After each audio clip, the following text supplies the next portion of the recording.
If you enjoyed this podcast, please consider liking, sharing, and subscribing to the channel. Sharing it with your friends and family helps spread knowledge, and when we help others grow, we grow too. Thank you so much for listening. Let's dive into the book. Chapter 1, The Gathering Storm Part 1, A World Unsettled, The Ashes of Versailles. In June 1919, German delegates walked into the Hall of Mirrors at Versailles, the same grand room where the German Empire had been proclaimed 48 years earlier. Now they faced a very different ceremony. The Allied powers presented them with a treaty that would reshape Europe and burden Germany for decades to come. The treaty's terms were crushing. Germany had to accept full responsibility for the war and pay massive reparations to the victorious nations. These payments would drain the German economy for years, forcing ordinary citizens to watch their money become worthless as inflation soared. The treaty also stripped Germany of valuable territory. Alsace-Lorraine returned to France, while new nations like Poland received German lands, cutting off East Prussia from the rest of the country.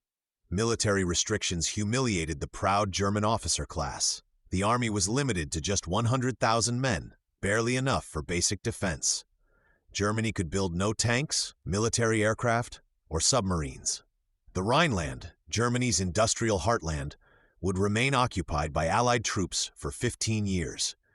These terms felt like a national insult to millions of Germans who believed their army had never truly been defeated. The treaty created new countries across Europe, but the mapmakers paid little attention to where different ethnic groups actually lived. Millions of Germans now found themselves living in Poland, Czechoslovakia, and other new states. Similar problems plagued other regions as the old empires collapsed. Hungarians lived in Romania, Italians in Yugoslavia, and countless minorities found themselves unwelcome in their new homelands. The League of Nations emerged as the grand experiment in preventing future wars. This international organization promised collective security, where nations would unite against any aggressor. Yet from the start, the League faced serious problems. The United States refused to join, despite President Wilson's role in creating it. Germany and the Soviet Union were initially excluded. Without these major powers, the League resembled a club missing its most important members. Economic chaos followed the war's destruction. European nations owed enormous debts to the United States, while Germany struggled to pay reparations to Britain and France. This circular system of debt created a fragile house of cards. When the American economy crashed in 1929, the global depression that followed toppled governments and shattered lives across Europe. Desperate people began listening to radical voices promising simple solutions to complex problems. In Germany, a former soldier named Adolf Hitler blamed the nation's troubles on the treaty and claimed that Jews and communists had betrayed the country. Similar movements grew in Italy, where Benito Mussolini promised to restore national glory, and in Japan, where military leaders spoke of Asian expansion. The treaty that was supposed to ensure lasting peace had instead planted seeds of resentment that would grow into the deadliest conflict in human history. Part 2. Seeds of Conflict, The Rise of Dictators. The economic turmoil that began in 1929 created perfect conditions for radical leaders to seize power. Across Europe and Asia, desperate populations turned to men who promised bold solutions and national glory. These leaders understood that fear and anger could be more powerful than democratic debate. In Germany, Adolf Hitler had been building his Nazi party since the early 1920s. The failed economy gave him the chance he needed. Millions of Germans had lost their jobs and savings. Hitler told them exactly who to blame. He pointed to the Treaty of Versailles as proof that other nations wanted to keep Germany weak. He claimed that Jews controlled banks and businesses, stealing opportunities from ordinary Germans. He insisted that communists were plotting to destroy the nation from within. Hitler's message was simple but effective. He promised work for the unemployed, pride for the humiliated, and revenge against Germany's enemies. His followers wore brown uniforms and marched through the streets, creating a sense of power and purpose. When democratic politicians seemed weak and divided, Hitler appeared strong and decisive. By 1933, he had convinced enough Germans to make him chancellor. Once in power, Hitler moved quickly to destroy democracy. He banned other political parties and sent opponents to concentration camps. He controlled newspapers and radio stations, flooding the country with propaganda that praised Nazi ideals. Children learned Nazi beliefs in school, while adults heard them in rallies and parades. Within months, Germany had become a dictatorship. In Italy, Benito Mussolini had already shown how this process worked. He had seized power in 1922 by promising to restore Italy's greatness after its disappointing gains from World War I. Mussolini's fascist movement combined nationalism with violence, using black-shirted supporters to intimidate enemies. Like Hitler, he blamed democracy for Italy's problems and promised that strong leadership would solve everything. Japan followed a different path but reached similar results. Military leaders gained control by arguing that Japan needed to expand across Asia to survive. They claimed that Western nations were trying to keep Japan weak and poor. The military gradually pushed aside civilian politicians, taking control of the government and the emperor. Japanese propaganda taught that their race was superior and destined to rule Asia. All three regimes began rearming their nations, breaking international agreements. Germany secretly rebuilt its military while publicly claiming to want peace. Italy prepared for wars in Africa. Japan built up its navy and invaded Manchuria in 1931. Each success made them bolder and more confident. These dictators also began social engineering projects to reshape their societies. Hitler's regime promoted ideas about racial purity and began persecuting Jews and other minorities. Mussolini tried to create a new Italian empire. Japanese leaders promoted emperor worship and military values. All three used mass rallies, symbols, and ceremonies to create loyalty and enthusiasm. By the mid-1930s, these three nations were working together, sharing ideas about how to challenge the existing world order. They had transformed from defeated or disappointed countries into aggressive powers ready to use force to get what they wanted. The democratic nations watched with growing alarm as treaties were broken and neighbors threatened. Part 3. Roads to War. Aggression Ignored. The dictators had grown bold by the mid-1930s, but they still needed to test whether the democratic powers would actually fight to stop them. Japan provided the first test in 1931 when it invaded Manchuria, a resource-rich region of China. Japanese generals claimed they were protecting their citizens from Chinese bandits, but everyone knew this was conquest disguised as defense. The League of Nations condemned Japan's actions and sent investigators. They wrote reports proving Japan had committed aggression. But when it came time for action, the League could only offer words. Japan simply walked out of the organization and kept Manchuria. The world's peacekeeping body had shown it had no teeth. Mussolini watched this failure with great interest. In 1935, he decided to test the League himself by invading Ethiopia, one of only two remaining independent African nations. Ethiopian Emperor Haile Selassie made desperate appeals to the League, warning that his country's fate would determine whether small nations could survive in a world of aggressive powers. The League imposed economic sanctions on Italy, but they were weak and full of holes. Britain and France refused to block Italy's oil supplies or close the Suez Canal to Italian ships. They feared pushing Mussolini into Hitler's arms, though their half measures achieved exactly that result. Ethiopian warriors fought bravely with spears and rifles against Italian tanks and poison gas, but the outcome was never in doubt. Hitler had been watching these events carefully. In March 1936, he made his boldest move yet by sending German troops into the Rhineland, a region that was supposed to remain demilitarized under the Versailles Treaty. Hitler later admitted this was the most nerve-wracking moment of his career.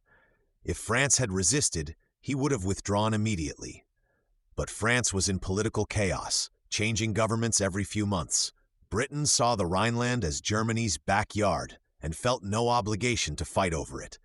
The German troops marched in unopened, and Hitler's gamble paid off spectacularly. Each success made him more confident and his generals more willing to follow his increasingly reckless plans. By 1938, Hitler felt ready for his next target, Austria. Many Austrians welcomed the idea of joining Germany, but their government resisted. Hitler threatened invasion unless Austria accepted a Nazi government. When Austrian Chancellor Kurt Schuschnigg tried to hold a referendum on independence, Hitler sent tanks to the border. Schuschnigg resigned rather than see his country destroyed, and German troops marched into Vienna to cheering crowds. The world barely protested the Anschluss. Britain and France had grown weary of crises and convinced themselves that Hitler was simply reuniting German-speaking peoples. They failed to see that each victory made Hitler stronger and more dangerous. The pattern was clear. Aggression succeeded when met with weakness, and each success encouraged the next attack. The post-war order was crumbling piece by piece, and the democracies seemed powerless to stop it. Part 4. Turning Point: The Munich Betrayal and the Nazi-Soviet Pact. In September 1938, the world watched as Europe's most powerful leaders gathered in Munich to decide the fate of a nation whose representatives were not even allowed in the room. The Sudetenland crisis had reached its breaking point. Hitler demanded that Czechoslovakia surrender its German-speaking border regions, threatening war if refused. The Czechs had prepared to fight, trusting their French allies and believing their strong fortifications could hold. But when the moment came, they found themselves abandoned. British Prime Minister Neville Chamberlain flew to Germany 3 times that month, desperately seeking peace. He genuinely believed he could reason with Hitler and avoid another devastating war. French Premier Édouard Daladier reluctantly followed Britain's lead, knowing France was unprepared for war and haunted by the massive casualties of the previous conflict. When they met Hitler and Mussolini in Munich on September 29th, the outcome was predetermined. Within hours, they agreed to Hitler's demands without consulting the Czechs. Chamberlain returned to London waving a piece of paper, declaring he had secured peace for our time. Crowds cheered, desperate to believe that war had been avoided. But the celebration masked a terrible betrayal. Czechoslovakia lost its most defensible territory, its industrial heartland, and its faith in Western democracy. Hitler had won his greatest diplomatic victory without firing a shot. The consequences came swiftly. In March 1939, German tanks rolled into Prague, occupying the rest of Czechoslovakia. Hitler had broken his Munich promises within 6 months, revealing appeasement as a catastrophic failure. The Western democracies now faced a stark reality. Hitler could not be trusted, and his appetite for conquest seemed limitless. Meanwhile, another dictator drew his own conclusions from Munich. Joseph Stalin had watched Britain and France sacrifice an ally to avoid confrontation. He concluded that the Western powers were weak and unreliable, perhaps even hoping to turn Hitler eastward against the Soviet Union. When British and French diplomats finally approached Moscow seeking an alliance, Stalin listened with growing skepticism to their half-hearted proposals. Hitler understood Stalin's position perfectly. In a stunning reversal of ideological hatred, Nazi Germany and Soviet Russia began secret negotiations. On August 23, 1939, the world gasped as Foreign Ministers Ribbentrop and Molotov signed the Nazi-Soviet Non-Aggression Pact in Moscow. The agreement shocked everyone who believed fascism and communism were natural enemies. The pact's public terms were startling enough, but its secret protocol was explosive. Hitler and Stalin calmly divided Eastern Europe between them. Poland would be carved up, the Baltic states assigned to Soviet influence, and Romania partially dismembered. 2 totalitarian powers had agreed to destroy the nations between them. The last barriers to war had crumbled. Hitler now faced no threat of a 2-front war, while Stalin bought time to prepare his defenses. Within days, German forces massed on Poland's borders. The diplomatic revolution was complete, and Europe stood on the precipice of its greatest catastrophe. Part 5. Spark in Europe: The Invasion of Poland. The morning mist still clung to the Polish countryside when the first German shells screamed across the border at 4:45 a.m. on September 1, 1939. Within minutes, the Schleswig-Holstein, an aging German battleship, opened fire on the Westerplatte fortress near Danzig. The world's deadliest conflict had begun with these thunderous explosions that shattered the dawn silence. Hitler had moved with lightning speed. Over 1.5 million German troops crashed into Poland from 3 directions, supported by 2,000 aircraft and 2,600 tanks. This was blitzkrieg, lightning war, a revolutionary approach that combined air power, armored vehicles, and motorized infantry in coordinated strikes. Polish cavalry charges against German tanks became symbols of desperate courage facing overwhelming modern firepower. The Polish army, though brave and determined, was hopelessly outmatched. Their forces were scattered across a long border, equipped with outdated weapons and lacking adequate air cover. German Stuka's dive bombers screamed down from the sky, terrorizing civilians and destroying military targets with precision. Roads filled with refugees fleeing the advancing Wehrmacht, creating chaos that German commanders had calculated into their strategy. Within days, German forces had penetrated deep into Polish territory. Warsaw found itself surrounded, its citizens enduring relentless bombing. Radio broadcasts from the capital grew increasingly desperate as Polish defenders fought street by street against impossible odds. The world watched in horror as newsreels showed the destruction of entire neighborhoods and the suffering of innocent civilians. Then came the knockout blow. On September 17th, Soviet forces invaded Poland from the east, honoring their secret agreement with Hitler. Polish forces, already stretched thin against the German onslaught, now faced enemies on two fronts. The Red Army met little resistance as they seized eastern territories, completing the partition that Stalin and Hitler had planned in their secret protocol. Britain and France, bound by guarantees to Poland, declared war on Germany on September 3rd. Prime Minister Chamberlain's voice cracked with emotion as he announced over BBC radio that Britain was now at war. French Premier Daladier followed with his own declaration. Yet these pronouncements rang hollow without immediate action. The Western Allies offered no meaningful military assistance to Poland. The promised relief never came. Instead of launching the expected offensive against Germany's western border, British and French forces remained largely inactive. This strange period of declared war without major fighting would later be called the Phony War. By October, Poland had ceased to exist as an independent nation. German and Soviet forces met along predetermined lines, dividing the country between them. Polish government officials fled to exile, while Nazi and Soviet authorities began implementing brutal occupation policies that would claim millions of lives. The speed and brutality of Poland's defeat shocked the world. The diplomatic phase of the European crisis had ended. Total war had begun, and its character would be unlike anything previously experienced.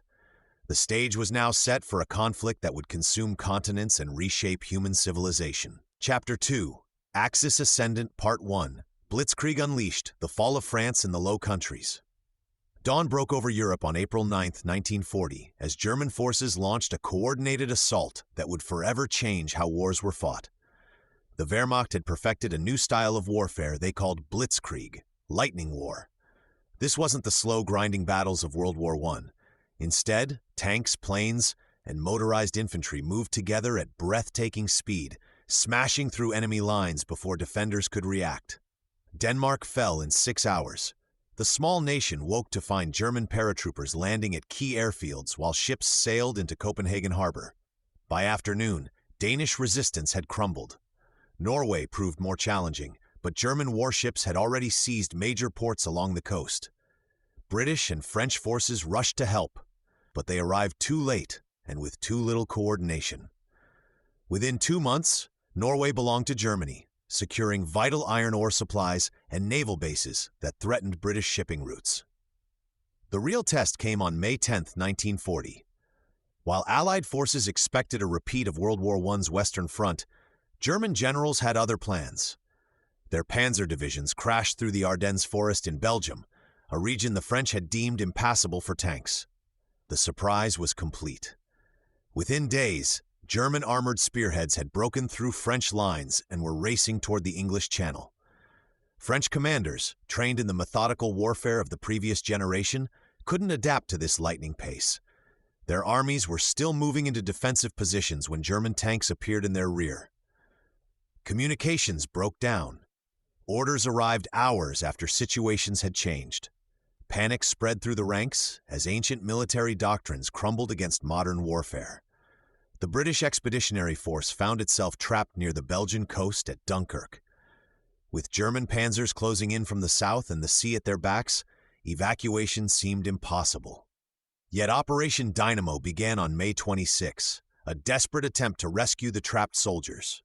Every available vessel crossed the channel: destroyers, fishing boats, pleasure craft, and tugboats.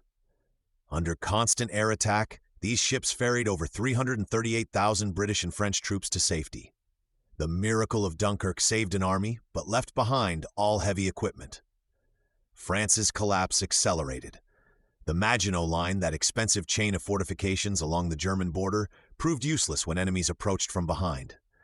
Paris fell on June 14th.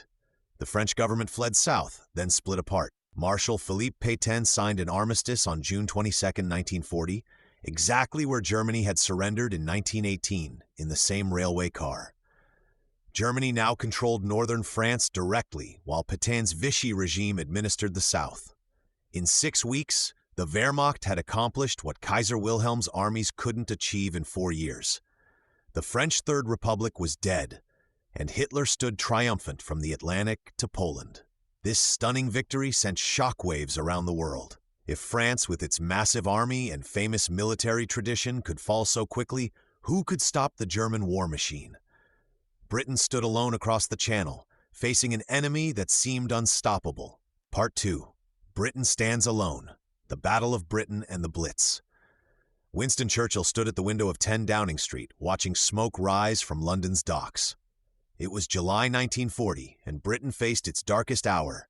France had fallen, leaving the British Empire to fight Hitler alone.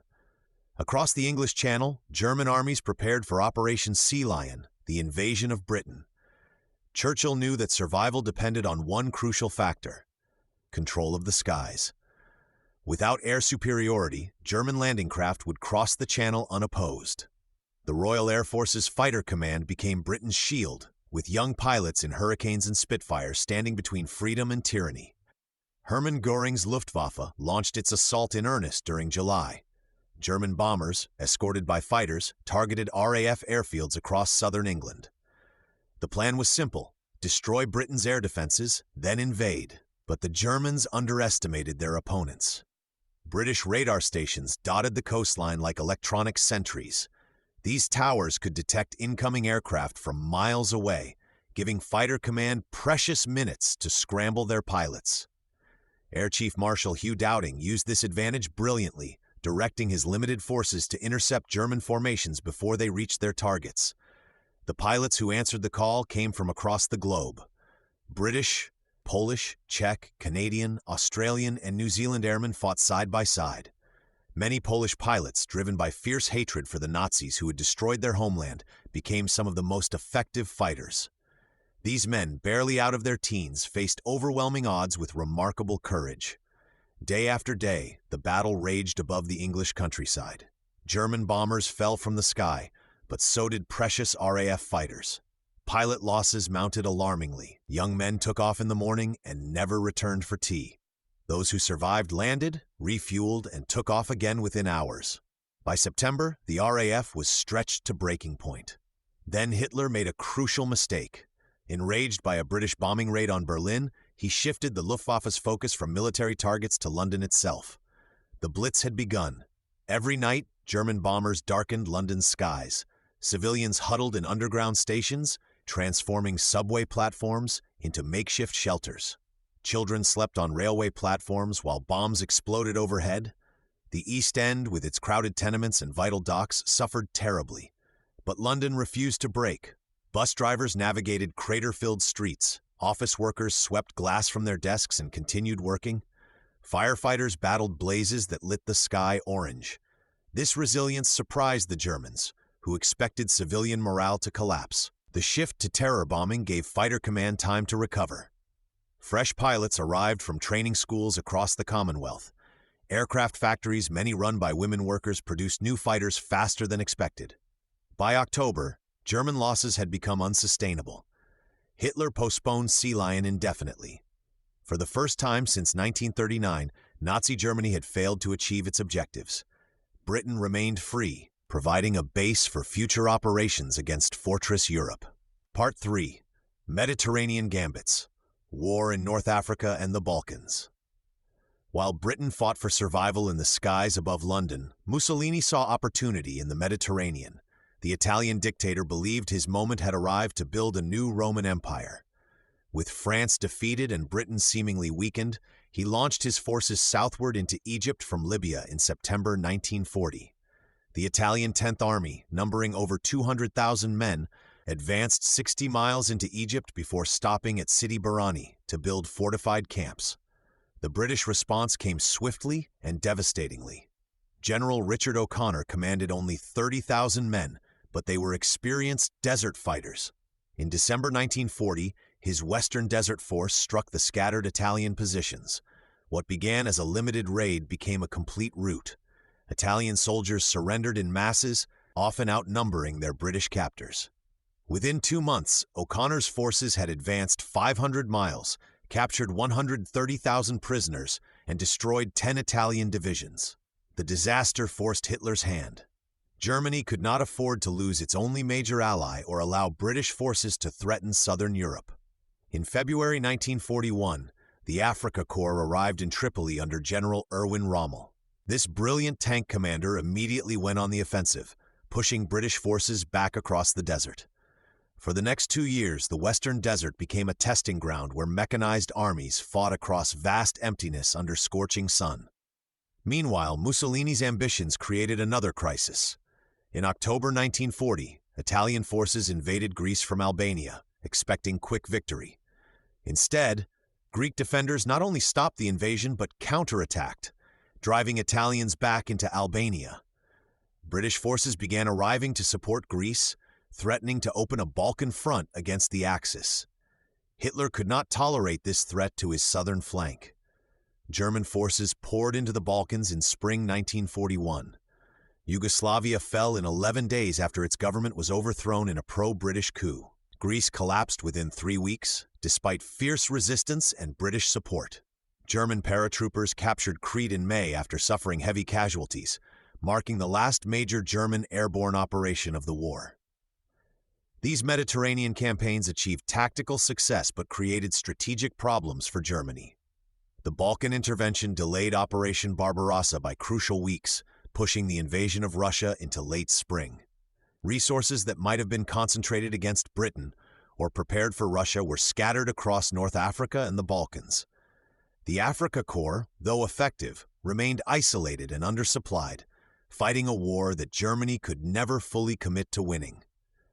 The Mediterranean had become a secondary front that divided Axis attention and resources. British forces, though often outnumbered, used their naval superiority to maintain supply lines and keep pressure on multiple Axis fronts. As 1941 progressed, Hitler faced the reality of fighting across 3 theaters while preparing for his greatest gamble yet. Part 4. Operation Barbarossa. Hitler turns on Stalin. On June 22, 1941, at 3:15 in the morning, the largest military invasion in human history began without warning.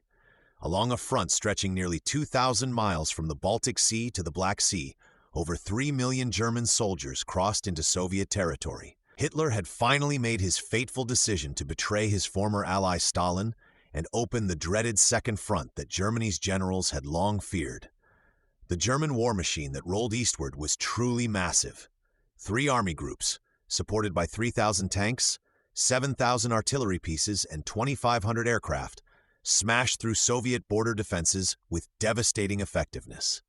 Stalin, despite numerous warnings from British intelligence and his own spies, had refused to believe Hitler would risk a 2-front war. Soviet forces were caught completely unprepared, many still in peacetime positions with ammunition locked in warehouses. The first weeks brought German victories on a scale that dwarfed even the conquest of France. Army Group Center advanced 400 miles in just 5 days, capturing entire Soviet armies in massive encirclements around Minsk and Smolensk. Hundreds of thousands of Red Army soldiers found themselves trapped as German pincers closed around them. By early July, the Wehrmacht had captured over 300,000 prisoners and destroyed thousands of Soviet tanks and aircraft. But this was no ordinary military campaign. Hitler had explicitly ordered a war of extermination against what he called Jewish Bolshevism. Special SS units followed the advancing armies, systematically murdering communist officials, intellectuals, and Jewish civilians. Soviet prisoners of war faced deliberate starvation and execution, with over 3 million dying in Nazi custody. German soldiers witnessed and participated in atrocities that went far beyond normal military operations. As summer turned to autumn, the German advance began to slow. The vastness of Russia absorbed the invading armies like a sponge. Supply lines stretched impossibly thin across hundreds of miles of poor roads and destroyed railways. Soviet resistance, initially chaotic and desperate, gradually hardened into organized defense. New armies appeared as Stalin mobilized reserves from deep within the Soviet Union. The German High Command faced an agonizing choice as winter approached. Hitler demanded the capture of Moscow, Leningrad, and the oil fields of the Caucasus simultaneously. But his forces lacked the strength for all three objectives. As temperatures plummeted and German soldiers fought in summer uniforms, the offensive ground to a halt just 20 miles from Moscow's suburbs. By December 1941, Operation Barbarossa had fundamentally changed the nature of World War II. What began as Hitler's quest for living space in the East had become a brutal struggle for survival between two totalitarian systems. Germany now faced the nightmare scenario that had haunted its leaders since 1914, a prolonged war on multiple fronts with enemies who would accept nothing less than total victory. Chapter 3, The World at War Part 1. A Day of Infamy, Pearl Harbor and the Entry of the United States. Japan's hunger for resources drove the nation toward a collision course with America. By 1941, the island nation faced a critical shortage of oil, rubber, and steel needed to fuel its expanding war machine in China. When the United States imposed harsh economic sanctions and froze Japanese assets, cutting off vital supplies, Japan's leaders felt cornered. They believed their only choice was to strike fast and hard before their military strength crumbled. Admiral Isoroku Yamamoto knew that Japan could not win a long war against America's industrial might. His daring plan centered on one devastating blow that would cripple the U.S. Pacific Fleet and buy Japan time to build an impregnable empire across the Pacific. The target was Pearl Harbor, home to America's most powerful warships. On the morning of December 7, 1941, Hawaiian time, Japanese carrier planes roared across the peaceful harbor. Sailors on the USS Arizona were preparing for Sunday morning routines when the first bombs fell. Within minutes, explosions rocked Battleship Row as torpedoes and armor-piercing bombs found their marks. The Arizona erupted in a massive fireball that killed over 1,100 men instantly. The Oklahoma capsized, trapping hundreds of sailors inside her hull. Americans across the mainland woke to radio broadcasts that seemed impossible to believe. The attack shattered the illusion that two vast oceans could protect America from foreign wars. President Franklin Roosevelt worked through the night, crafting a speech that would define the moment. The next day, he stood before Congress and declared December 7th a date which will live in infamy. The attack galvanized American public opinion like nothing before. Isolationists who had opposed any involvement in foreign conflicts suddenly demanded action. Young men flooded military recruitment centers and factories began converting to wartime production at unprecedented speed. America entered the war with a unified purpose that had seemed impossible just days earlier. Japan's success at Pearl Harbor triggered a cascade of swift victories across the Pacific. Japanese forces swept through Southeast Asia, capturing the supposedly impregnable fortress of Singapore and advancing through the Philippines despite fierce American resistance. General Douglas MacArthur's forces fought desperately, but were overwhelmed by superior numbers and air power. Hitler's declaration of war on America 4 days after Pearl Harbor completed the global transformation of the conflict. What had been separate regional wars in Europe, Africa, and Asia suddenly merged into one massive struggle spanning every continent and ocean. The attack that Japan hoped would keep America out of the war instead created the very coalition that would ultimately defeat the Axis powers. The Grand Alliance between America, Britain, and the Soviet Union emerged from this moment of crisis, binding together three nations with vastly different political systems in common cause against fascism. Part 2. Pacific Battles. Rage, from Singapore to Midway. The Japanese war machine roared across the Pacific with frightening speed in early 1942. Within months of Pearl Harbor, Their forces swept through Southeast Asia like a tidal wave, conquering territories that European powers had held for centuries. Singapore, Britain's supposedly impregnable fortress in the east, fell on February 15th after a brutal siege. The sight of 80,000 British, Australian, and Indian troops surrendering to a smaller Japanese force shocked the world and shattered the myth of Western military superiority in Asia. General Douglas MacArthur's forces in the Philippines fought desperately but were slowly pushed back to the Bataan Peninsula. By April, hunger and disease had weakened the defenders beyond hope. The fall of Bataan on April 9th and Corregidor on May 6th marked the end of American resistance in the Philippines. MacArthur had already escaped to Australia, famously promising, "I shall return," but his soldiers faced the horror of the Bataan Death March, where thousands died from Japanese brutality and neglect. The Dutch East Indies, rich in oil and rubber, collapsed next. Japanese paratroopers and naval forces overwhelmed the scattered Dutch defenders, securing the vital resources Japan desperately needed. Burma fell, cutting off supplies to China and threatening India itself. In just 6 months, Japan had carved out an empire stretching from Alaska's Aleutian Islands to the edges of Australia. These stunning victories sent shockwaves through the Allied world. Millions of people across Asia now lived under Japanese rule, facing harsh occupation policies and systematic exploitation. The speed of Japan's success made many wonder if the Allies could ever mount an effective counterattack, but the tide began to turn in the vast expanses of the Pacific Ocean. In May 1942, American and Japanese carrier fleets clashed in the Coral Sea, northeast of Australia. For the first time in naval history, enemy ships never saw each other directly. Aircraft launched from carriers hundreds of miles apart decided the battle. Though both sides lost carriers, the Americans achieved a strategic victory by stopping Japan's advance toward Australia. The real turning point came 1 month later at Midway Island. American codebreakers had cracked Japanese communications, giving Admiral Chester Nimitz advance warning of the attack. On June 4, 1942, American dive bombers caught the Japanese fleet at its most vulnerable moment, with planes refueling on deck.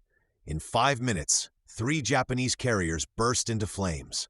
A 4th sank later that day. Japan lost 4 irreplaceable aircraft carriers and many of its most experienced pilots at Midway. The battle marked the first major Japanese defeat of the war and shifted naval superiority in the Pacific to America. The seemingly unstoppable Japanese advance had finally been halted. These naval victories proved that Japan's empire had grown too quickly. Their supply lines stretched thin across thousands of miles of ocean, making them vulnerable to American counterattack. The stage was now set for a long, bloody campaign to reclaim the Pacific Islands one by one. Part 3. The Siege of Cities, Leningrad, Stalingrad, and the Eastern Crucible. While American forces fought to control Pacific waters, a far more brutal conflict raged across the frozen landscapes of Eastern Europe. Hitler's invasion of the Soviet Union had unleashed a campaign of unprecedented savagery, where entire cities became battlegrounds and millions of civilians found themselves trapped between opposing armies. Leningrad stood as the crown jewel of Russian culture, a city of palaces and museums that had witnessed centuries of history. When German forces surrounded the city in September 1941, they began what would become the longest siege in modern warfare. For 872 days, the city's 3 million residents endured conditions that pushed human endurance beyond its limits. Food became more precious than gold. The daily bread ration shrank to a mere 125 grams per person, barely enough to sustain life. People ate sawdust, leather, and anything remotely edible. Families watched their loved ones slowly waste away from starvation. Bodies lined the streets in winter, frozen solid until spring thaws revealed the full scope of the tragedy. Yet somehow the city refused to surrender. Meanwhile, German armies pushed deeper into Soviet territory, their sights set on Stalingrad, an industrial city on the Volga River. Hitler viewed this city as both a strategic prize and a symbolic victory, bearing as it did the name of his greatest enemy. The battle that erupted there in August 1942 would become one of history's bloodiest confrontations. Street fighting consumed the city block by block. Soldiers fought for individual buildings, sometimes for weeks at a time. The famous grain elevator changed hands multiple times, with combatants literally fighting room to room. Factory workers continued producing weapons even as battles raged around their machinery. Soviet snipers like Vasily Zaitsev became legends, picking off German officers from the rubble of destroyed buildings. General Friedrich Paulus led the German Sixth Army deeper into the urban maze, confident that superior firepower would secure victory. But Soviet resistance proved far stronger than expected. Every advance came at terrible cost. German soldiers, accustomed to rapid victories, found themselves trapped in brutal close-quarters combat that favored defenders who knew every street and basement. Winter arrived early and harsh. German supply lines, stretched thin across hundreds of miles, struggled to provide adequate food, ammunition, and warm clothing. Soviet forces, meanwhile, prepared a massive counteroffensive called Operation Uranus. In November 1942, they struck from both flanks, surrounding the entire German Sixth Army. Paulus requested permission to break out, but Hitler ordered him to hold position. German attempts to rescue the trapped army failed miserably. Supplies dropped by air proved woefully inadequate. The trapped soldiers faced the same starvation and cold that Leningrad's civilians had endured. On February 2, 1943, Paulus surrendered along with 91,000 surviving soldiers. Of the 250,000 German troops who had entered Stalingrad, only about 5,000 would ever return home from Soviet prison camps. The mighty German war machine had suffered its first major defeat. These victories transformed the Eastern Front completely. Soviet morale soared while German confidence cracked. The myth of German invincibility lay shattered in the rubble of Stalingrad. From this point forward, German forces would find themselves constantly retreating, fighting desperate defensive actions as Soviet armies pushed westward toward Berlin. Part 4. Total War, the Holocaust, and the Home Fronts. As German forces retreated from Stalingrad, the true horror of Nazi ideology began to reach its most systematic and deadly phase. The war had already consumed millions of soldiers on battlefields across Europe and the Pacific. Now it would consume entire civilian populations in ways the world had never seen before. Heinrich Himmler, the architect of Nazi racial policy, had been planning what he called the final solution to the Jewish question since 1941. As German armies swept across Eastern Europe, special killing units called Einsatzgruppen followed behind them. These mobile death squads murdered over 1 million Jews, Roma, and Soviet officials in mass shootings across Poland, Ukraine, and Russia. But this method proved too slow and psychologically difficult for the killers. By early 1942, Nazi leaders had designed a more efficient system of mass murder. They built dedicated killing centers at Auschwitz-Birkenau, Treblinka, Sobibor, and other locations. These camps operated like factories of death, using poison gas to murder thousands of people daily. Jews from across occupied Europe were loaded into cattle cars and shipped to these sites. Upon arrival, most were sent directly to gas chambers disguised as shower rooms. The process began with ghettos in major cities like Warsaw, Lodz, and Krakow. Jewish families were forced from their homes into overcrowded, walled districts where disease and starvation were constant companions. From these ghettos, regular deportations carried victims to the death camps. Children, elderly people, and anyone deemed unfit for slave labor were murdered immediately. Others worked until they collapsed from exhaustion. While this genocide unfolded, the war demanded total mobilization from every nation involved. In Britain, families received ration books limiting their access to meat, butter, sugar, and clothing. Children collected scrap metal for weapons production. Women worked in aircraft factories, building the Spitfires and Hurricanes that defended British skies. Every spare garden grew vegetables as part of the Dig for Victory campaign. The Soviet Union faced even greater sacrifices. Stalin relocated entire factories eastward beyond German reach, dismantling and rebuilding massive industrial complexes in record time. Soviet women operated tanks, flew combat missions, and served as snipers on the front lines. Civilians endured severe shortages while producing weapons around the clock. American families also transformed their daily lives for the war effort. Detroit's automobile plants began producing tanks and aircraft instead of cars. Women entered the workforce in unprecedented numbers, earning the nickname Rosie the Riveter for their vital role in military production. Victory gardens appeared in backyards across the nation. This total mobilization blurred the traditional boundaries between soldiers and civilians. Strategic bombing campaigns targeted industrial cities, killing hundreds of thousands of non-combatants in places like Dresden, Hamburg, Tokyo, and Hiroshima. The distinction between military and civilian targets disappeared as each side sought to break the other's will to fight. The Holocaust represented the darkest extreme of this total war mentality. By 1945, Nazi Germany had murdered 6 million Jews, along with millions of other civilians deemed racially inferior. This systematic genocide occurred alongside the broader conflict, revealing how deeply hatred and ideology could poison an entire society. Despite these horrors, the home front mobilization also demonstrated remarkable human resilience. Communities pulled together, families endured separation and hardship, and ordinary people performed extraordinary acts of courage and sacrifice. This combination of unprecedented destruction and inspiring determination would define the war's final phases as Allied forces prepared to carry their fight directly into the heart of Nazi Germany. Part 5. Allied counterstrikes, Torch, Guadalcanal, and El Alamein. As Allied forces prepared to carry their fight directly into Nazi Germany, the groundwork for victory was already being laid through 3 crucial battles that would forever change the course of the war. By late 1942, the seemingly unstoppable Axis advance had finally met its match in the burning sands of Egypt, the steaming jungles of the Pacific, and the rocky shores of North Africa. In the sweltering heat of Egypt's western desert, British General Bernard Montgomery faced off against the legendary German Afrika Korps at a railway stop called El Alamein. Erwin Rommel, the Desert Fox, had pushed his tanks to within 60 miles of Alexandria, threatening to capture the Suez Canal and cut Britain's lifeline to India. Montgomery waited patiently, building up supplies and training his men while Rommel's forces grew weaker from stretched supply lines. When the British attack finally came in October 1942, it began with the largest artillery barrage the desert had ever seen. For 12 days, tanks clashed in clouds of dust and smoke. When the guns fell silent, Rommel was in full retreat, his army shattered.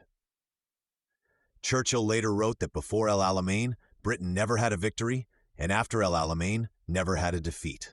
Half a world away, American Marines were learning the brutal reality of jungle warfare on a small Pacific island called Guadalcanal. The Japanese had built an airfield there, threatening Allied supply lines to Australia. In August 1942, Marines stormed ashore in America's first major offensive against Japan. What followed was 6 months of savage fighting in steaming heat and tropical disease. Soldiers battled not just the enemy, but malaria, dysentery, and exhaustion. Naval battles raged offshore almost nightly, turning the waters around the island into what sailors called Iron Bottom Sound, due to all the sunken ships. Both sides poured reinforcements into the meat grinder. Finally, in February 1943, the Japanese evacuated their remaining forces under cover of darkness, leaving the Americans in control of their first major Pacific victory. Meanwhile, Allied leaders planned their boldest move yet. Operation Torch would land American and British forces in French North Africa, opening a second front against Germany and trapping Rommel's retreating army between 2 Allied forces. On November 8, 1942, troops splashed ashore in Morocco and Algeria. The operation required unprecedented cooperation between allies who had barely worked together before. American soldiers, many seeing combat for the first time, learned harsh lessons about warfare from veteran German troops. French forces, caught between competing loyalties, sometimes fought the Allies and sometimes joined them. These 3 battles marked the turning point everyone had been waiting for. The Axis powers, which had seemed invincible just months before, were suddenly fighting on multiple fronts and losing ground everywhere. More importantly, the Allies had proven they could work together, coordinate massive operations across vast distances, and defeat experienced enemy forces. The confidence gained from these victories would fuel the next phase of the war, as Allied forces prepared to carry the fight directly to the enemy's homeland. Chapter 4: The Tide Turns. Part 1: Red Army Rising, the victories of Stalingrad and Kursk. The frozen wasteland around Stalingrad had become a graveyard for German ambitions. As winter tightened its grip in late 1942, General Friedrich Paulus and his Sixth Army found themselves trapped in the ruins of the city they had fought so desperately to capture. Soviet forces, reinforced and reorganized under the harsh lessons of 2 years of warfare, had encircled the German forces in Operation Uranus. The tables had turned completely. What followed was a masterclass in Soviet resilience and tactical evolution. The Red Army that emerged from Stalingrad bore little resemblance to the confused, poorly equipped force that had retreated in panic during the early months of Barbarossa. Stalin had learned to trust his generals, particularly Georgy Zhukov, who had orchestrated the counteroffensive with methodical precision. Soviet factories, relocated beyond the Ural Mountains, pumped out tanks, artillery, and ammunition at rates that German intelligence had deemed impossible. The German surrender at Stalingrad in February 1943 sent shockwaves through the Wehrmacht. Nearly 300,000 German and Axis soldiers were dead, wounded, or captured. More devastating than the numbers was the psychological impact. The myth of German invincibility lay shattered in the rubble of the Volga city. For the first time, ordinary Germans began to whisper doubts about their ultimate victory. Hitler, desperate to regain the initiative, gambled everything on Operation Citadel in the summer of 1943. The plan was audacious in its simplicity: crush the Soviet salient around Kursk with a massive pincer movement, destroying entire Soviet armies and proving German superiority once more. Wehrmacht commanders assembled nearly 800,000 men, 2,700 tanks, and 2,000 aircraft for what would become the largest tank battle in human history. The Soviets knew they were coming. Soviet intelligence had penetrated German planning at multiple levels, and Stalin chose to let the Germans attack first, bleeding them against prepared defenses before launching his own counteroffensive. The Red Army constructed elaborate defensive lines around Kursk, with anti-tank ditches, minefields, and artillery positions stretching for miles. When the German assault began on July 5, 1943, it met a wall of Soviet steel and determination. At Prokhorovka, tanks clashed across open fields in scenes of mechanical carnage that defied description. German panzer divisions, once the terror of European battlefields, found themselves matched and often outfought by improved Soviet armor and tactics. The new T-34 tanks rolled forward in waves, their crews trained in tactics learned from hard experience. After 12 days of savage fighting, Operation Citadel collapsed. The Germans had gained little ground at enormous cost, losing tanks and veteran crews they could never replace. More importantly, they had lost their last chance to dictate the terms of warfare in the East. From Kursk forward, the Red Army would maintain the initiative, pushing German forces steadily westward toward their homeland. The effects rippled far beyond the Eastern Front. With Germany's reserves committed and destroyed at Kursk, Hitler could no longer reinforce other theaters effectively.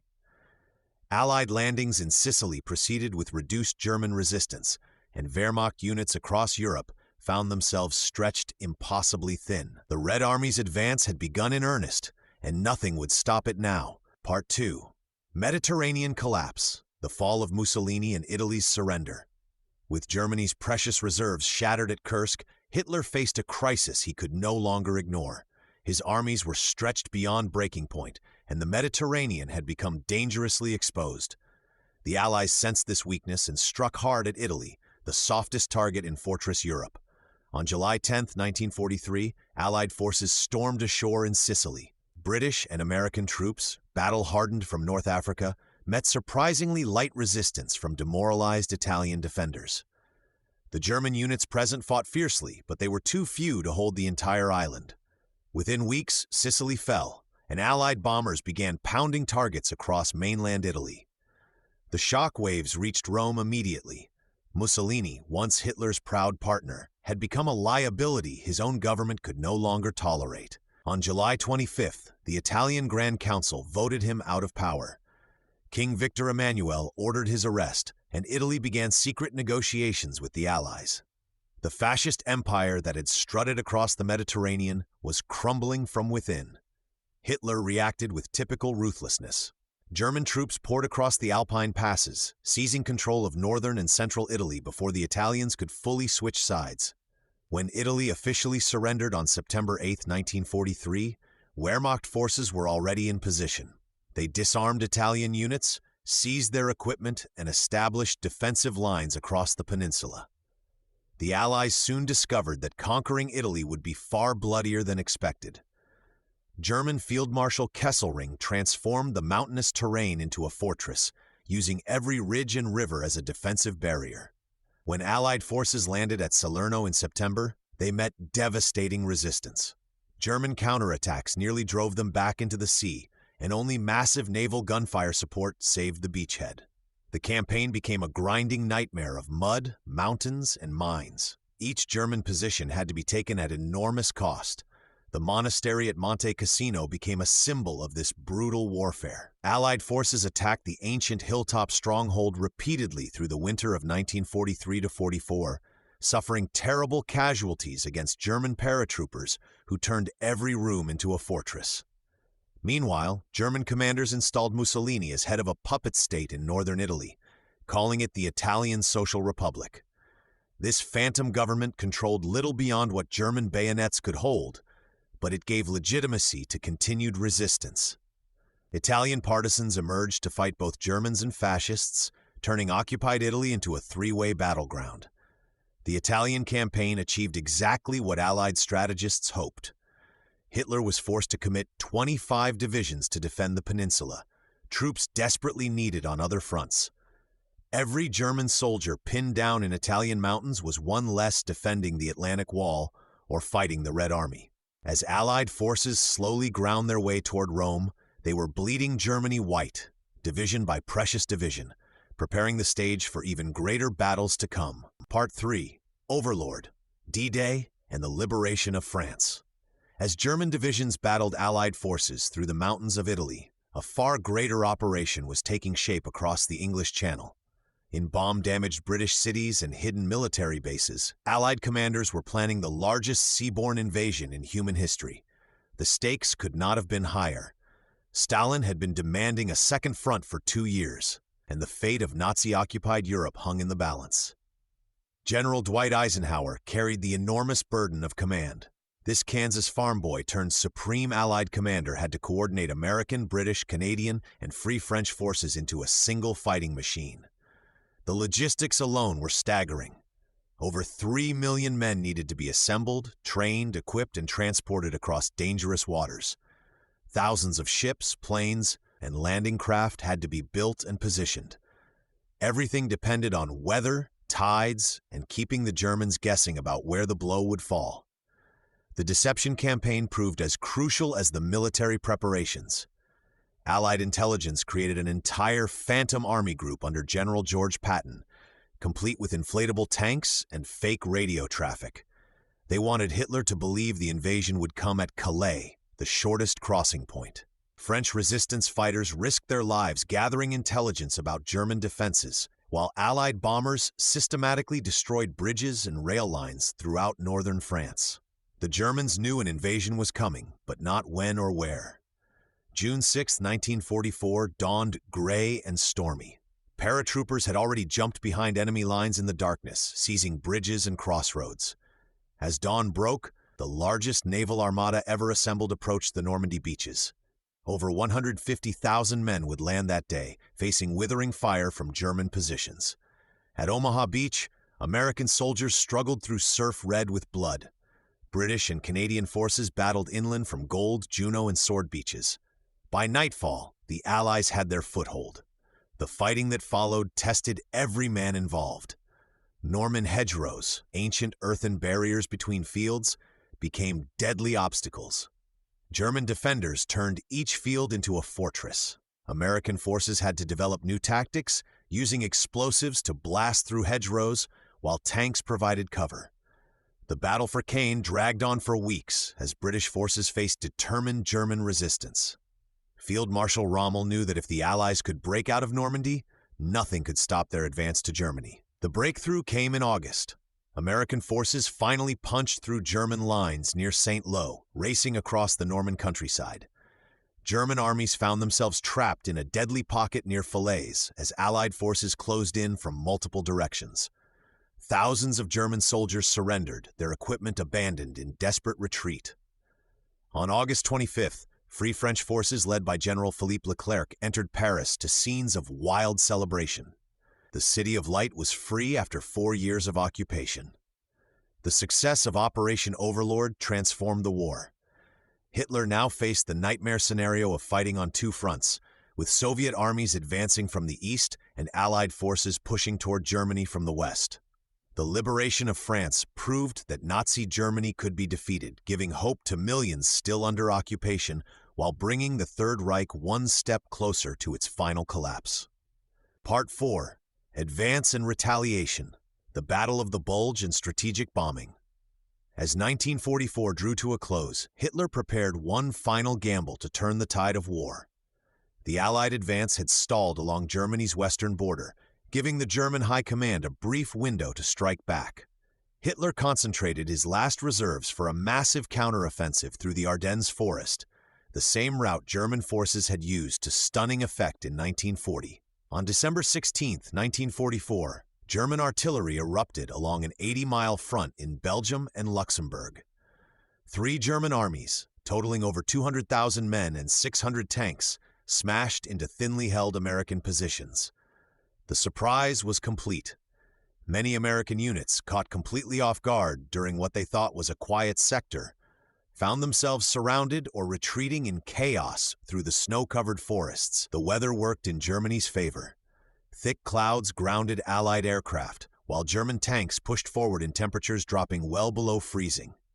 American soldiers, many of them new replacements, fought desperate battles in foxholes carved from frozen ground. At the crossroads town of Bastogne, the 101st Airborne Division found itself completely surrounded by German forces. When German commanders demanded surrender, General Anthony McAuliffe reportedly replied with a single word: nuts. The paratroopers held their ground despite running low on ammunition, food, and medical supplies. Meanwhile, German SS units committed atrocities against American prisoners at Malmedy, executing over 80 captured soldiers in cold blood. General Patton's Third Army raced north through blizzarding snow to relieve Bastogne, covering 150 miles in 3 days. As the weather cleared after Christmas, Allied fighter bombers returned to the skies, pounding German supply lines and tank columns. The German offensive, which had initially pushed 60 miles into Allied lines, creating a dangerous bulge, began to collapse. By January 1945, American and British forces had eliminated the bulge entirely. Germany had sacrificed its last mobile reserves for nothing, losing over 100,000 men and hundreds of irreplaceable tanks. The Battle of the Bulge marked the final major German offensive of the war. Meanwhile, Allied bombers continued their relentless campaign against German cities and industrial centers. The firebombing of Dresden in February 1945 created a firestorm that killed tens of thousands of civilians, sparking debates about the morality of strategic bombing that continue today. Hamburg, Cologne, and dozens of other cities suffered similar devastation. These bombing campaigns destroyed German aircraft factories, oil refineries, and transportation networks. By early 1945, the German war machine could barely function. Fuel shortages grounded the Luftwaffe, while disrupted railways made it impossible to move troops and supplies effectively. The failure of the Battle of the Bulge and the continued bombing of German industry left Nazi Germany defenseless. Allied armies now stood ready to cross the Rhine River and drive straight into the heart of the Third Reich. Chapter 5. Cataclysm and Consequence. Part 1. The Final Assault, Soviet March to Berlin. The frozen ground of Poland cracked under the weight of Soviet tanks as Marshal Georgy Zhukov prepared his final push toward Berlin in January 1945. Behind him stretched the most powerful military force ever assembled on the Eastern Front, over 2 million Red Army soldiers burning with 4 years of accumulated rage. They had witnessed the destruction of their homeland, seen their families murdered, and now they stood poised to deliver justice to the heart of Nazi Germany. The advance began like a thunderclap. Soviet artillery pieces, lined up wheel to wheel for miles, unleashed the largest bombardment in military history. German defenders, weakened by years of fighting on multiple fronts, crumbled before this overwhelming assault. Within days, Zhukov's forces had crossed the Vistula River and were racing across the Polish plains toward the German border. Hitler, deep in his Berlin bunker, refused to accept reality. As Soviet forces crossed into Germany proper, he continued issuing impossible orders from his underground concrete tomb. His inner circle, including propaganda minister Joseph Goebbels and his devoted secretary Martin Bormann, watched their Führer deteriorate into paranoid delusion. The man who had promised a 1,000-year Reich now trembled at maps showing enemy forces closing in from all directions. The Red Army's march toward Berlin became a trail of vengeance. Soviet soldiers, many of whom had lost everything to German aggression, showed little mercy to German civilians caught in their path. Towns and villages fell in rapid succession as discipline broke down among units that had endured unspeakable horrors. The brutality was systematic and devastating, leaving countless German families to face the terrible consequences of their nation's actions. By April, Soviet forces had reached the Oder River, the last natural barrier before Berlin. The German capital lay just 50 miles away, defended by a mixture of desperate SS troops, old men, and teenage boys pressed into service. Zhukov paused to gather his strength for the final assault, knowing that capturing Hitler's capital would mark the end of Nazi Germany. The battle for Berlin began on April 16th, with another massive artillery barrage. Street by street, building by building, Soviet forces fought their way through the rubble-strewn city. German resistance was fierce but hopeless.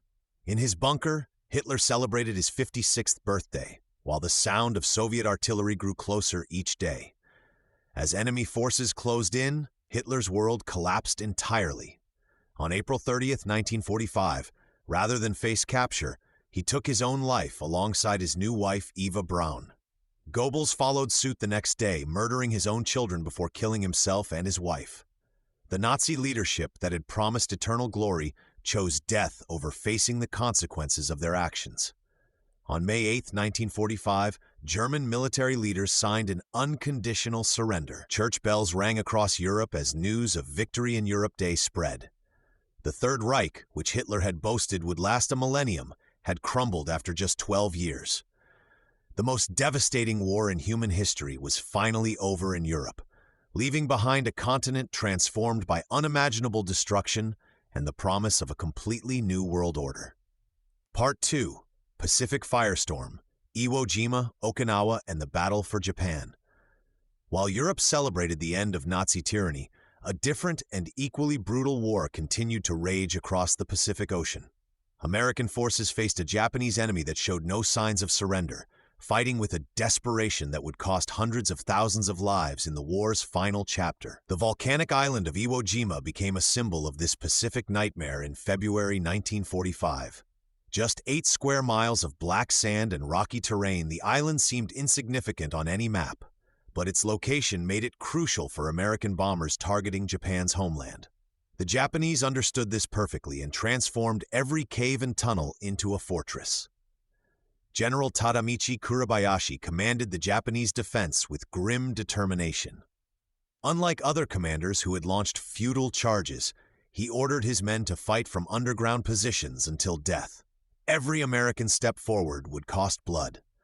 The Marines who stormed the beaches expected a quick victory, but instead found themselves trapped in a hellish landscape where death came from invisible enemies. The fighting lasted 36 days, and defied every expectation. American casualties mounted to 6,800 dead and 19,000 wounded. The Japanese lost nearly their entire garrison of 18,000 men, with only 216 prisoners taken. The famous photograph of Marines raising the flag on Mount Suribachi became an icon, but it captured just one moment in weeks of savage combat. 3 months later, Okinawa proved even worse. This large island lay just 350 miles from Japan's main islands, making it the obvious launching point for any invasion. The Japanese poured 77,000 troops into elaborate defensive positions, while 150,000 civilians found themselves trapped in the crossfire. The battle revealed new horrors as Japanese pilots began systematic suicide attacks. Kamikaze planes crashed into American ships with increasing frequency, killing thousands of sailors and damaging hundreds of vessels. These attacks demonstrated Japan's willingness to sacrifice everything rather than surrender. Civilian casualties on Okinawa reached staggering numbers. Japanese propaganda convinced many islanders that Americans would torture and kill them, leading to mass suicides. Families jumped from cliffs together rather than face capture. The final toll reached 120,000 Japanese military dead, 12,000 American dead, and perhaps 100,000 civilian deaths. American commanders studied these battles with growing alarm. If outer islands cost so much blood, what would an invasion of Japan itself require? Military planners estimated that Operation Downfall, the planned invasion of Japan's home islands, could cost 1 million American casualties and many times that number of Japanese deaths. General Douglas MacArthur pushed for the invasion, believing that only occupation would force surrender. Admiral Chester Nimitz worried about the naval losses from continued kamikaze attacks.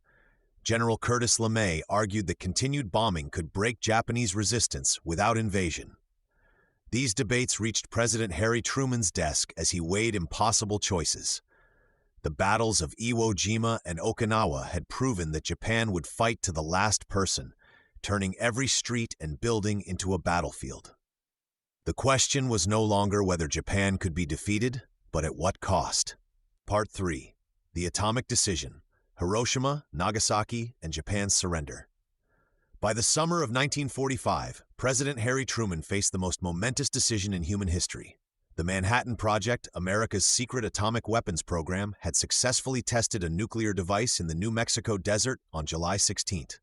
The blast vaporized the test tower and turned sand into glass for miles around. Scientists who witnessed the explosion knew they had changed warfare forever. Truman inherited this terrible choice when Franklin Roosevelt died in April. The new president had barely known about the atomic program's existence. Now he held the power to end the war instantly or watch hundreds of thousands of American soldiers die invading Japan. His military advisors painted a grim picture. Operation Downfall, the planned invasion of Japan, would cost at least 1 million American casualties and millions of Japanese lives. The president also faced pressure from an unexpected source. On August 8th, the Soviet Union would enter the Pacific War as promised. Stalin's armies would sweep through Japanese-held Manchuria and potentially claim a share of post-war Japan. Truman wanted to end the war before Soviet influence grew in the Pacific. The atomic bomb offered a way to force Japanese surrender without Soviet help. At 8:15 a.m. on August 6, 1945, the Enola Gay dropped Little Boy on Hiroshima. The uranium bomb exploded 900 feet above the city with the force of 15,000 tons of TNT. The fireball reached temperatures hotter than the sun's surface. Within seconds, everything within a mile radius simply vanished. Buildings melted. People became shadows burned into concrete walls. Hiroshima had been home to 350,000 people. By the end of the first day, 80,000 were dead. Many more would die slowly from radiation sickness, a new horror that doctors could not understand or treat. Survivors wandered through a landscape that looked like the surface of the moon, searching for family members who would never be found. Japanese leaders struggled to comprehend what had happened. Emperor Hirohito wanted to surrender, but military hardliners insisted on fighting to the death. They convinced themselves that America possessed only one atomic bomb. This delusion shattered on August 9th when Fat Man obliterated Nagasaki, killing another 40,000 people instantly. The same day, Soviet forces invaded Manchuria, crushing Japanese armies that had occupied China for years. Japan now faced annihilation from two directions. On August 15th, Emperor Hirohito announced surrender in a radio broadcast, his voice breaking as he told his people they must endure the unendurable. The atomic bombs had ended history's deadliest war in just 6 days, but they also opened a new chapter of human existence, one where entire civilizations could be destroyed in minutes. The nuclear age had begun, forever changing how nations would think about war and peace. Part 4. Aftermath: Redrawing of Borders and the Dawn of the Superpowers. The nuclear explosions at Hiroshima and Nagasaki created more than death and destruction. They announced the birth of a new world order. As smoke cleared from the ruins of the Japanese cities, the old balance of power lay shattered. two nations now stood above all others: the United States and the Soviet Union. Germany became the first testing ground for this new reality. The defeated Nazi state was carved into four pieces, each controlled by one of the victorious allies. American, British, French, and Soviet zones of occupation created an uneasy patchwork across German territory. Berlin, deep inside the Soviet zone, received the same treatment. The city that once commanded an empire was split between former allies who viewed each other with growing suspicion. Stalin moved quickly to secure his gains. Soviet armies had paid an enormous price to reach Berlin, losing millions of soldiers along the way. Now the Soviet leader intended to collect his reward. Red Army units remained in Poland, Hungary, Romania, Bulgaria, and Czechoslovakia. These nations had been liberated from Nazi rule, but they would not regain their independence. Poland suffered particularly harsh treatment. The nation that had triggered the war in 1939 found its borders completely redrawn. Stalin kept the eastern territories his armies had seized in partnership with Hitler. As compensation, Poland received German lands in the west. Millions of Germans fled westward, while Polish families were forced to abandon homes their ancestors had known for centuries. Churchill watched these developments with alarm. The British leader had fought the war to preserve freedom, not to exchange one form of tyranny for another. During a speech in Missouri, he warned that an iron curtain was falling across Europe. Behind this barrier, Stalin was building a buffer zone of communist states loyal to Moscow. The United States faced a choice. Americans wanted to bring their soldiers home and return to peacetime life. But Soviet actions in Europe demanded a response. President Truman, thrust into leadership after Roosevelt's death, decided America could not retreat into isolation again. The nation that had emerged victorious from 2 world wars now accepted the burden of global leadership. These tensions birthed the Cold War before the Hot War had fully ended. Former allies became rivals, each viewing the other as a threat to their vision of the post-war world. Nuclear weapons made this rivalry unlike any previous great power competition. Both superpowers now possessed the ability to destroy civilization itself. Meanwhile, the old colonial empires began to crumble. Britain, France, and other European powers lacked the strength to hold distant territories after 6 years of devastating warfare. In India, independence movements that had been delayed by the war now demanded immediate action. Similar stirrings emerged across Africa and Asia as colonized peoples sought to determine their own futures. The world that emerged from the ashes of 1945 would be dominated by new conflicts, new alliances, and the constant shadow of nuclear annihilation. Part 5. Legacies of Tragedy and Triumph: Memory, Justice, and the Human Cost. When the guns fell silent in 1945, the world faced a reckoning unlike any in human history. The scale of destruction was beyond comprehension. Entire cities reduced to rubble, millions dead, and countless lives shattered. But the physical devastation was only the beginning. As the dust settled, humanity confronted horrors that would challenge every assumption about civilization itself. In the liberated concentration camps, Allied soldiers discovered evidence of systematic murder that defied belief. Bergen-Belsen, Auschwitz, Treblinka, these names became synonymous with evil. Skeletal survivors told stories of industrial-scale killing, gas chambers disguised as showers, and furnaces that consumed human beings around the clock. The Holocaust had claimed 6 million Jewish lives, along with millions of others deemed unworthy by Nazi ideology. These revelations forced the world to confront a terrible truth.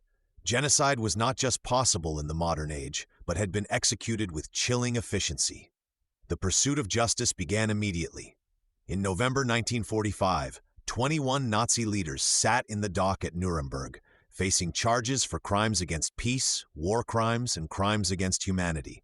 The trials were revolutionary, establishing the principle that following orders was no defense for atrocities. Hermann Göring, Rudolf Hess, and other architects of Nazi terror faced their accusers in a courtroom rather than on a battlefield. 12 would hang, others received prison sentences, and 3 were acquitted. More importantly, the trials created a permanent record of Nazi crimes and established precedents for international justice that endure today. Yet justice for some meant suffering for millions of others. Across Europe, massive population movements began as new borders took shape.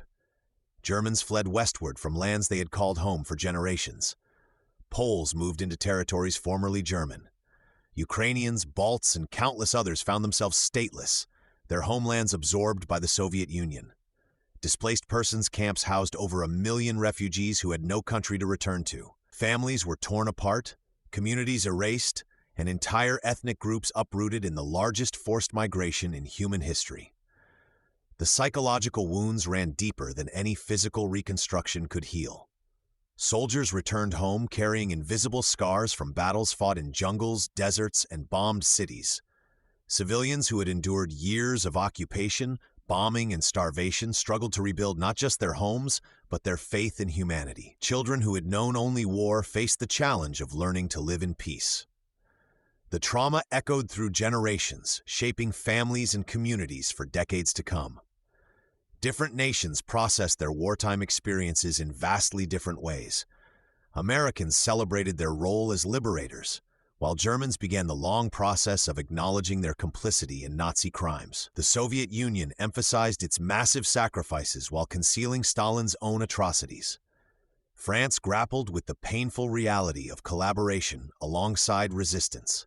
These competing narratives would influence international relations and domestic politics for generations. The war's legacy fundamentally transformed how nations interacted. The United Nations emerged as humanity's attempt to prevent such catastrophe from recurring, though its effectiveness would soon be tested by Cold War divisions. International law expanded to encompass new concepts of human rights and crimes against humanity. The Genocide Convention of 1948 made the systematic destruction of peoples a crime under international law, though enforcement would remain elusive. This reckoning with the past continues today, as each generation struggles to comprehend the lessons of that terrible era and apply them to new challenges facing humanity.